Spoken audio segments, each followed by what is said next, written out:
Welcome to the Daily Plunge. We're in the Gospel of Mark, chapter 14, verses 66 through 72. So Jesus is being interrogated inside the chief priest's house, right? He's going through this kangaroo court of a trial.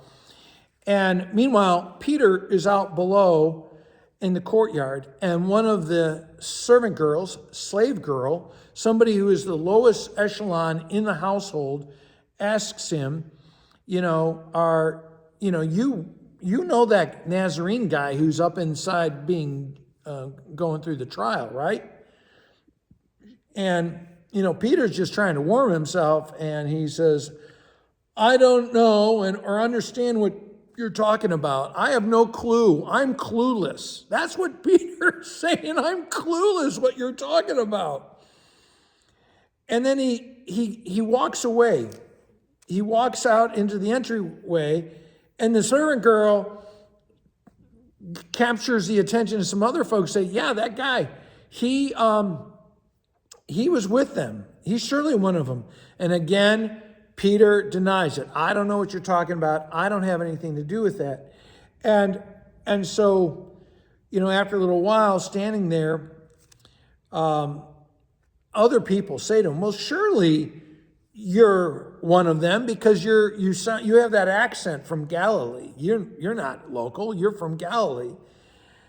And now Peter is calling down curses upon himself and swears, he's giving an oath that he doesn't know Jesus. I don't know this man you're talking about. And, how often do we swear that we don't know Jesus? We make this claim by our words and by our actions.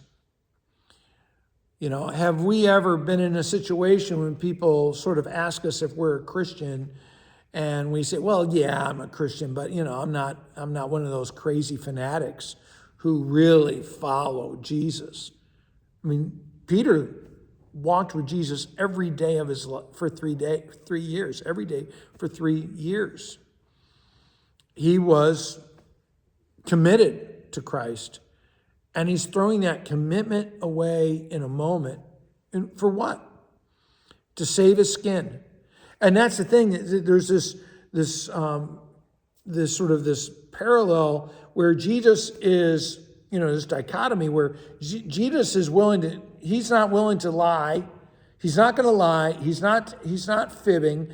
And he is willing to give his life for the truth. And Peter is willing to give up on the truth to save his own skin. And so they stand in opposition to one another. They're contrasted, right? And he goes, I don't know anything about this man you're talking about. And do we, again, as the people of God, do we ever fudge on the gospel? Do we ever fudge on saying, I know Jesus? And then the rooster crows a second time, and Peter remembers that Jesus had prophesied this just earlier. He had told him that he would deny him 3 times. And with that, he is so brokenhearted that he goes out and weeps. And I think the challenge for us is, do we weep at our sin for denying Jesus by our words and by our actions? Do we weep for betraying Jesus when we claim that we belong to him? Or, instead we throw Jesus away in order to save our own skins, to protect ourselves, to make ourselves comfortable, all the things that we do to show that we believe in the world more than Jesus. That's the challenge. And do we weep for our own sins? Hey, thanks, friends, for joining me. If you're getting something out of the Daily Plunge, please like, comment, subscribe. Have a blessed day.